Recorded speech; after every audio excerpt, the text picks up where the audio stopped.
देखिए साथियों, आज अपन सॉल्यूशन करने जा रहे हैं कक्षा 10 मॉडल बोर्ड परीक्षा का पेपर 2024 का, जो 20 मार्च को एग्ज़ाम हुआ था। कब एग्ज़ाम हुआ था?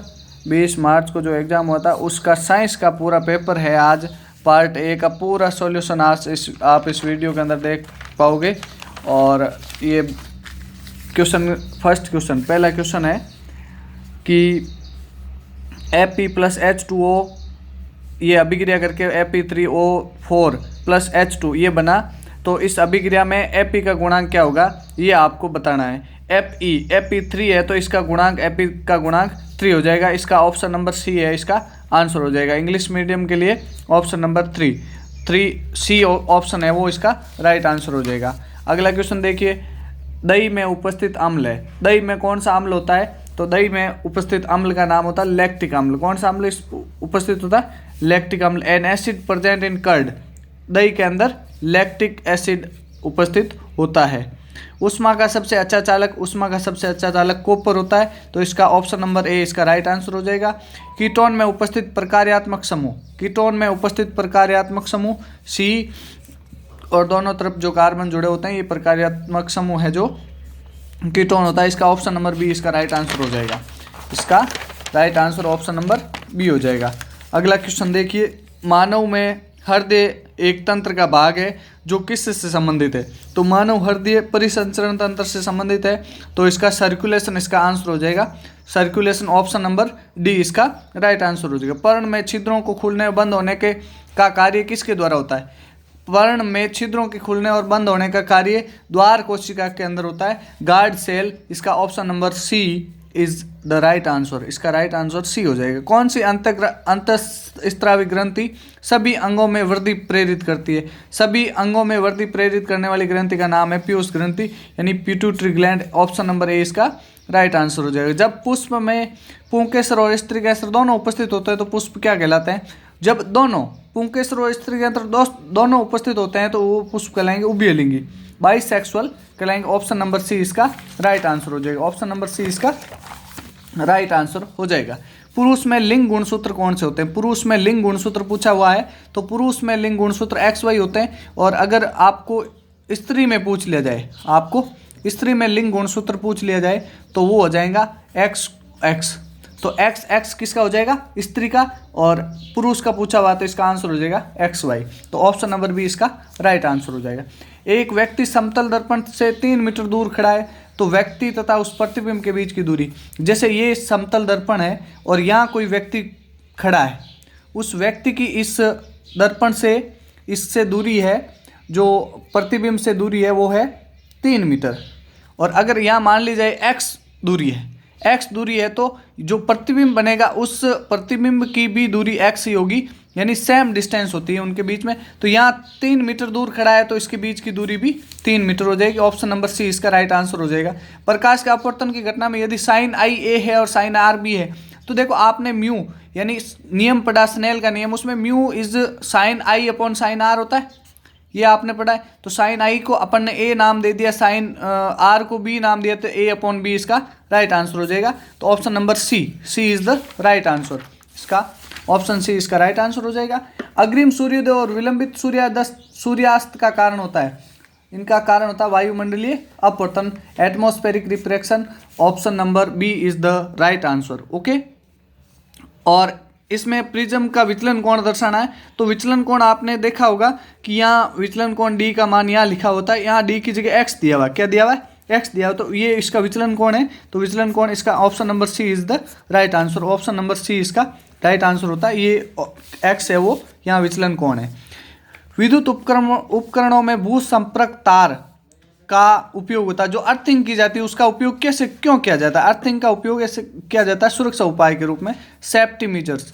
उसको सेफ्टी के लिए जो वो तार लगाया जाता है, अर्थिंग का तार सेफ्टी के लिए लगाया जाता है। धारावाही चालक की दक्षिण हस्त अंगुष्ठ नियम, अंगूठा क्या दर्शाता है? जैसे अंगूठे का नियम अपने आपने पढ़ा है, तो अंगूठा ये जो है ये विद्युत धारा की दिशा को दर्शाता है, तो इसका राइट आंसर हो जाएगा C is the right answer, जो डायरेक्शन को डिनोट करता है। डायरेक्शन इलेक्ट्रिक करंट की डायरेक्शन होती है उसको डिनोट करता है। तो इसका option number C is the right answer. अब इसका क्वेश्चन नंबर सेकंड है, वो है फिल इन द ब्लैंक्स, यानी रिक्त स्थान भरने हैं आपको। तो लेड नाइट्रेट के ऊष्मीय वियोजन से प्राप्त नाइट्रोजन युक्त गैस का नाम, इसका गैस का नाम है NO2। कौन सी गैस है? NO3 गैस है, वो लेड नाइट्रेट के ऊष्मीय वियोजन से प्राप्त नाइट्रोजन युक्त गैस का नाम होता है NO3। इसका इस खाली जगह के अंदर NO3 आएगा। और HCl के वियोजन से प्राप्त ऋणायन का रासायनिक, देखो एक तो ऋणायन होता है, एक धनायन होता है। तो HCl, आपने HCl का वियोजन किया तो H और Cl को अलग अलग करेंगे तो H प्लस Cl माइनस, और आपको यहाँ पूछा हुआ है ऋणायन, ऋणायन कौन सा है? Cl माइनस, तो इसका रासायनिक सूत्र Cl माइनस हो जाएगा। C3H8 अणु में उपस्थित सहसंयोजक बंध होंगे, तो एक C3H8 की आप पूरी श्रृंखला बनाओगे, उस श्रृंखला के अंदर सहसंयोजन बंध, जैसे कार्बन कार्बन के मध्य सहसंयोजन बंध बनता है और ये हाइड्रोजन के मध्य जो बंध बना हुआ है, तो ये बंधों को आप गिनोगे तो इसके अंदर संख्या आएगी 10। कितनी आएगी? तो 10। तो 10 इसकी सहसंयोजन आबंधों की कोवेलेंट बॉन्ड है, वो कितने हो जाएंगे? 10। तो इसका आंसर हो जाएगा 10। एक कृत्रिम वृक्क नाइट्रोजन अपशिष्ट उत्पादों को रुधिर द्वारा निकालने की एक युक्ति, जो रुधिर द्वारा बाहर निकाले जाते हैं उसको कहते हैं अपोहन। क्या कहा जाता है? अपोहन। अपोहन इसकी निकालने की एक युक्ति हो जाएगी और इसको कहते हैं अपन अपोहन कहते हैं। जो रुधिर को बाहर, अपशिष्ट उत्पादों को रुधिर से बाहर निकालते हैं उस विधि को अपोहन कहा जाता है। दो तंत्रिका कोशिकाओं के मध्य खाली स्थान स्नैप्स क्या कहलाता है? स्नैप्स। तो दो तंत्रिका कोशिकाओं के बीच में जो खाली स्थान बचता है उसको स्नैप कहा जाता है। प्रतिबिंब की ऊंचाई h डैश और बिंब की ऊंचाई h के अनुपात को, प्रतिबिंब की ऊंचाई और बिंब की ऊंचाई का जो अनुपात होता है उस अनुपात को अपन आवर्धन कहते हैं। क्या कहते हैं? आवर्धन। आवर्धन कहा जाता है। तो इसका आंसर हो जाएगा आवर्धन। दीर्घ दृष्टि दोष के निवारण में, अब देखो दीर्घ दृष्टि दोष है तो उसके निवारण के लिए उत्तल लेंस का प्रयोग किया जाता है। उत्तल लेंस इसका राइट आंसर हो जाएगा। पित्तल में तांबा के साथ मिश्रित धातु, पित्तल में तांबा के साथ में दूसरी मिश्र धातु होती है, वो होती है जिंक, उसका नाम होता है जिंक। सल्फर, ब्रोमीन तथा आयोडीन में से कोई द्रव्य अधातु का नाम लिखिए। द्रव्य अधातु है वो ब्रोमीन है, इसका आंसर हो जाएगा bromine. Bromine is the right answer. तो इसका आंसर आपको ब्रोमीन लिखना है। CH3C ट्रिपल बॉन्ड, अब आपको पूछ लिया जाए ट्रिपल बॉन्ड है तो आयन तो आएगी, तो 3 कार्बन है तो प्रोप, और इधर से अपन नंबरिंग करते हैं, 3 में नंबरिंग करते हैं तो 1 2 3, तो 1 पे ही जुड़ा हुआ है तो प्रोप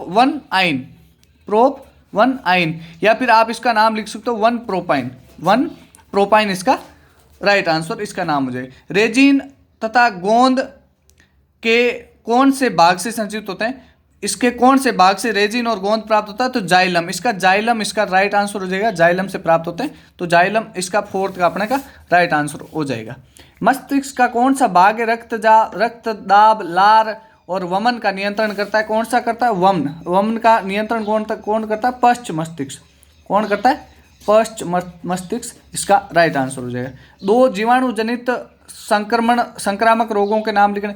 जीवाणुजनित हैजा हो गया, इसके अलावा मलेरिया है, इसके अलावा कुष्ठ नाम का कुष्ठ रोग होता है, कुष्ठ रोग वो भी जीवाणुजनित होता है। तो ये आप इसका आंसर लिख सकते हो। मेंडल के लक्षणों के वसागत नियम प्रयोग F2PD में से प्राप्त होता है बौने पौधों का अनुपात। तो अनुपात आपको लिखना है 25% 3:1, 25% में 25% और अनुपात 3:1 होता है।